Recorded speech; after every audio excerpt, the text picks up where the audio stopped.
स्वागत है आपका इंटरनेशनल की एक और गहरी छानबीन में। टेक, ट्रूथ और ट्रेंड्स। आमतौर पे जब हम किसी बीमारी के डायग्नोसिस की बात करते हैं ना, तो वहां हम एक तरह की सटीकता की उम्मीद करते हैं। हाँ बिल्कुल, इंजीनियरिंग की तरह। सही कहा। मतलब मान लीजिए अगर किसी के हाथ की हड्डी टूट जाए तो एक्सरे मशीन उस टूटी हुई हड्डी को काली स्क्रीन पर बिल्कुल साफ दिखा देती है और डॉक्टर बस उंगली रखकर कह देता है कि समस्या यहाँ है। एग्जैक्टली। और ये बात हमें बहुत सुकून देती है। हमें चीजें साफ साफ दिखना पसंद है। लेकिन जब हम राजनीति, सत्ता और लोकतंत्र की दुनिया में कदम रखते हैं तो अचानक वो एक्सरे मशीन काम करना बंद कर देती है। ये बहुत ही सटीक तुलना है। इसे हम डायग्नोस्टिक मडी वाटर्स यानी बिल्कुल धुंधले पानी का उदाहरण कह सकते हैं। बिल्कुल। क्योंकि लोकतंत्र में असल सत्ता कहाँ है, नीतियाँ कौन बना रहा है, ये देखना एक्सरे जितना आसान नहीं है। सत्ता का ढांचा इस तरह से डिजाइन किया गया है कि वो किसी एक स्पष्ट केंद्र में दिखाई ही न दे। और यही बात इस विषय को इतना पेचीदा बनाती है। आज हमारे सामने रिसर्च पेपर्स और जियोपॉलिटिकल एनालिसिस का एक बहुत बड़ा अंबार है। इन दस्तावेजों को पढ़ने के बाद एक बात साफ है कि हमने लोकतंत्र को हमेशा एक बहुत ही सरल चश्मे से देखा है। हाँ, कि बस हम कतार में खड़े होते हैं, वोट देते हैं और सत्ता बदल जाती है ना? लेकिन ये सोर्स एक पूरी तरह से अलग कहानी बता रहे हैं। आज हम प्राचीन ग्रीस से लेकर सीधे आज की बिग टेक कंपनियों के डेटा सेंटर्स और साइबर वॉरफेयर तक जाएंगे, और वो भी बिना किसी राजनीतिक पक्षपात के। हमारा मकसद सिर्फ एक एनालिस्ट की तरह इस सिस्टम को डिकोड करना है। तो चलिए शुरू करते हैं। अगर हमें ये समझना है कि आज एल्गोरिदम कैसे हमारे चुनावों को हाईजैक कर रहे हैं, तो हमें पहले ये देखना होगा कि इतिहास में पहली बार सत्ता को एक जगह इकट्ठा होने से रोकने का ओरिजिनल मैकेनिज्म क्या था। और इसके लिए हमें 6ठी शताब्दी ईसा पूर्व के प्राचीन एथेंस में जाना होगा। ठीक है, आइए इसे थोड़ा खोलकर समझते हैं। क्योंकि जब भी हम एथेंस के लोकतंत्र की बात करते हैं तो दिमाग में सफेद इमारतें और चुनाव की तस्वीरें आती हैं। लेकिन जब मैं ये ऐतिहासिक दस्तावेज पढ़ रहा था तो मुझे एक ऐसा फैक्ट मिला जिसने मुझे सच में हैरान कर दिया। एथेंस में शासकों को चुनने के लिए चुनाव का इस्तेमाल होता ही नहीं था। ये इतिहास के सबसे बड़े मिथकों में से एक है। एथेंस का मॉडल डायरेक्ट डेमोक्रेसी का मॉडल था और सत्ता के बंटवारे के लिए उन्होंने जिस तरीके का इस्तेमाल किया उसे सॉर्टेशन कहा जाता था। सॉर्टेशन मतलब लॉटरी सिस्टम। लॉटरी मतलब जैसे आज हम लकी ड्रॉ निकालते हैं। ये काम कैसे करता था? हाँ बिल्कुल है सही। उन्होंने इसके लिए बाकायदा पत्थर की मशीनें बनाई थी जिन्हें क्लैरोटेरियन कहा जाता था। अच्छा। इन मशीनों में स्लॉट्स बने होते थे। नागरिक अपने नाम के टोकन इसमें डालते थे और फिर काले और सफेद रंग के पत्थर गिराए जाते थे जो तय करते थे कि कौन अगले 1 साल के लिए नीतियां बनाएगा। रुकिए, अगर हम इसके पीछे का लॉजिक देखें तो ये बहुत ही जीनियस विचार लगता है। मतलब आज चुनाव लड़ने के लिए बहुत पैसा चाहिए, पीआर एजेंसियां चाहिए। बिल्कुल। एथेंस के लोगों ने शायद ये बात हजारों साल पहले ही समझ ली थी कि अगर चुनाव होंगे तो अमीर और प्रभावशाली लोग हमेशा जीतेंगे और वे अपना एक पावर बेस बना लेंगे। लेकिन आप एक पत्थर की लॉटरी मशीन को रिश्वत तो नहीं दे सकते ना? सही बात है। आप मशीन के सामने भाषण देके उसे इन्फ्लुएंस नहीं कर सकते। एकदम सही पकड़ा आपने। ये सुनिश्चित करता था कि हर नागरिक को सत्ता में आने का गणितीय रूप से बराबर मौका मिले। कोई भी लंबे समय तक पद पर नहीं रह सकता था। ये तो कुछ आजकल की जूरी ड्यूटी जैसा है, जहां नागरिकों को अचानक लॉटरी से चुन लिया जाता है। लेकिन इन सोर्सेज में एक बड़ा पेच भी है। ये सिस्टम सुनने में बहुत ही यूटोपियन लगता है, लेकिन इसमें असल में केवल 30% आबादी हिस्सा ले सकती थी। हाँ, सिर्फ वयस्क और स्वतंत्र पुरुष, महिलाएं और दास इस पूरी प्रक्रिया से बाहर थे। तो ये अपने आप में कोई परफेक्ट व्यवस्था नहीं की, लेकिन फिर भी एक बड़ा सवाल उठता है कि अगर लॉटरी सिस्टम इतना ही असरदार था तो आज दुनिया भर में हम वोट क्यों डालते हैं, पर्ची क्यों नहीं निकालते? और यहीं से कहानी में एक बड़ा मोड़ आता है जब ज्ञानोदय या इनलाइटनमेंट के दौर में नए लोकतंत्रों की नींव रखी जा रही थी। तब अमेरिका और फ्रांस के विचारकों ने एथेंस की ओर नहीं बल्कि रोमन रिपब्लिक की ओर देखा। रोम? लेकिन रोम का ढांचा तो बहुत अलग था। बिल्कुल, वो व्यवस्था बहुत ही एलिटिस्ट यानी कुलीन वर्ग पर आधारित थी।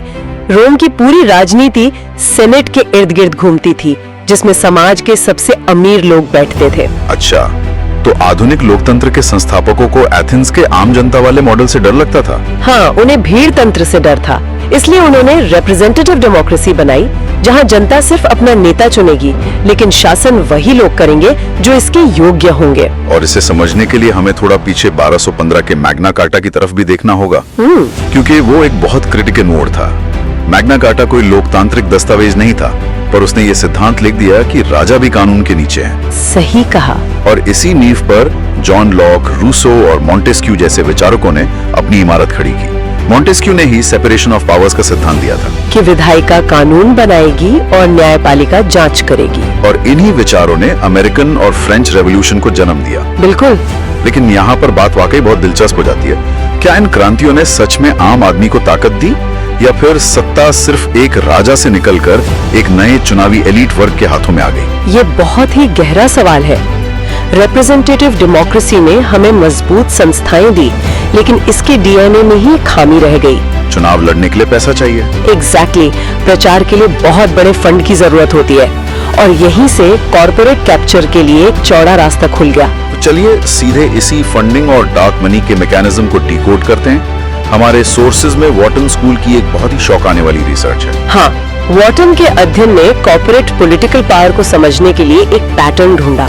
उन्होंने देखा कि जब किसी कंपनी की बाजार में साख अच्छी होती है, तो वो बहुत ही पारदर्शी तरीके से पॉलिटिकल एक्शन कमेटीज को पैसा देती है। या मुझे एक पैटर्न समझ आ रहा है। मान लीजिए एक बहुत बड़ी तेल कंपनी है और समुद्र में उनका तेल रिसने से कोई भयानक आपदा आ गई। अब उनकी छवि बर्बाद हो चुकी है।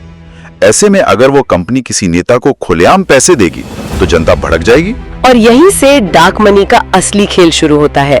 जब छवि गिरती है तो वे पारदर्शी तरीके से पैसा देना बंद कर देते हैं। अच्छा, तो पैसा जाता कैसे है? वे अपना पैसा नॉन प्रॉफिट्स को दान में देते हैं।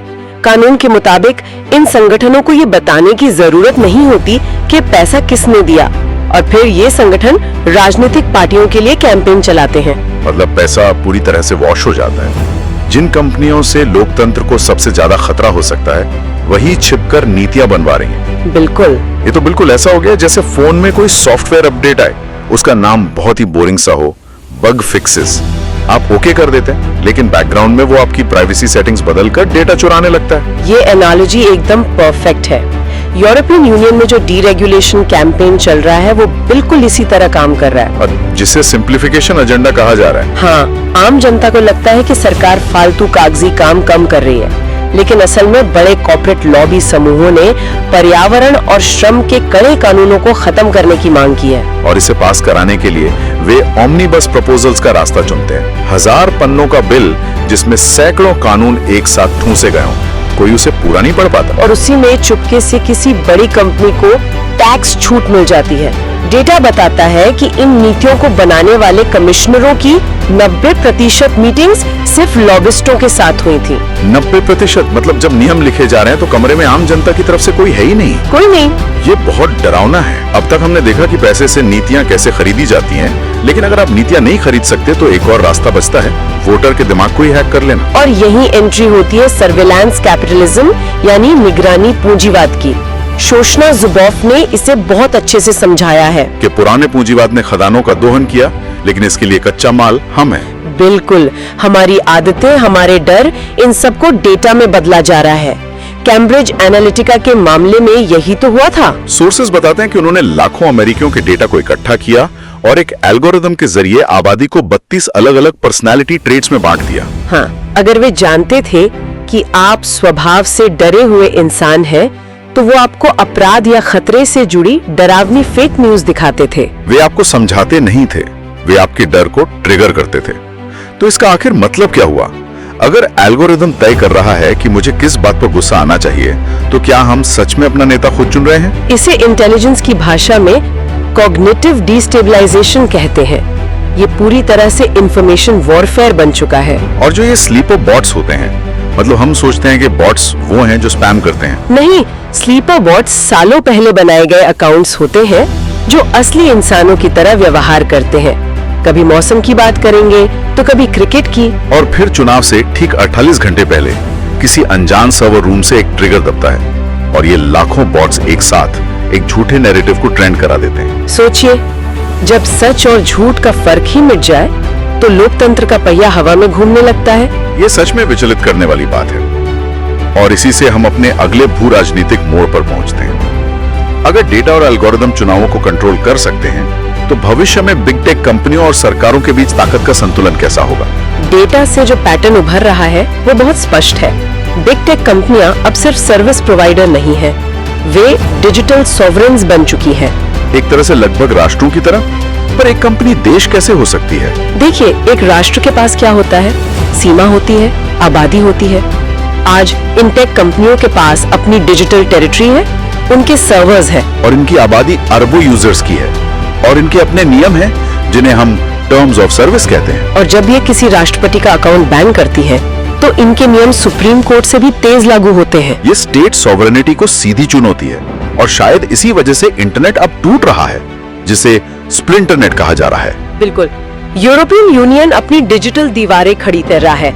चीन ने तो अपने ग्रेट फायरवॉल के पीछे एक अलग ही डिजिटल साम्राज्य बसा लिया है। और कुछ दिलचस्प खिलाड़ी उभर रहे हैं, जैसे भारत, ब्राजील, सऊदी अरब।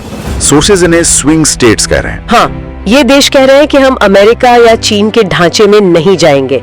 ये अपनी डिजिटल संप्रभुता स्थापित कर रहे हैं कि अगर तुम्हें हमारे नागरिकों का डेटा चाहिए, तो सर्वर हमारे देश में लगाने होंगे। और इस पूरी उठापटक से एक बहुत ही गंभीर सवाल पैदा होता है। क्या आने वाले दशकों में लोकतंत्र इंसानों द्वारा चलाया जाएगा, या हम एक टेक्नोक्रेसी में बदल जाएंगे, जहाँ एआई तय करेगा कि नीतियाँ क्या होंगी? जब मशीनें फैसले लेंगी, तो हमारे वोट देने का क्या मतलब रह जाएगा? यही सबसे बड़ा खतरा है। तो चलिए इस गहरी छानबीन को समेटते हैं। हमने देखा कि लोकतंत्र कोई रुकी हुई चीज नहीं है। ये एथेंस की पत्थर की लॉटरी मशीनों से शुरू हुआ, जहाँ मकसद पैसे को राजनीति से दूर रखना था। फिर मैग्ना कार्टा और क्रांतियों का दौर आया, और आज ये बिग डेटा और डार्क मनी के जालों में उलझा है। और निष्पक्ष रूप से देखें तो इस प्रणाली ने मानव अधिकारों में बहुत प्रगति की है। लेकिन आज जो खतरे हैं, वे टैंकों या मिसाइलों के रूप में नहीं आते। वे सर्वर रूम्स और अदृश्य कोड्स के रूप में आते हैं। और यही हमें एक बड़े सवाल पर लाकर खड़ा कर देता है। अगर आज बिग टेक मोनोपोलीज एक नए राष्ट्र की तरह शासन कर रही हैं, तो क्या इतिहास की अगली बड़ी लोकतांत्रिक क्रांति किसी देश की संसद के खिलाफ होगी, या वो उन अदृश्य एआई एल्गोरिदम के खिलाफ होगी जो हमारी सोच को नियंत्रित कर रहे हैं? ये सच में सोचने लायक बात है। शुरुआत में हमने उस एक्सरे मशीन की बात की थी, जो टूटी हुई हड्डी तो दिखा देती है, लेकिन सत्ता के इन छिपे ढांचों को नहीं। शायद इन दस्तावेजों को खंगालने के बाद वो धुंधला पानी थोड़ा साफ हुआ है। इंटरनेशन की इस गहरी छानबीन को आज यही विराम देते हैं। इस विचार को अपने साथ रखिएगा, क्योंकि ये कहानी अभी खत्म नहीं हुई है।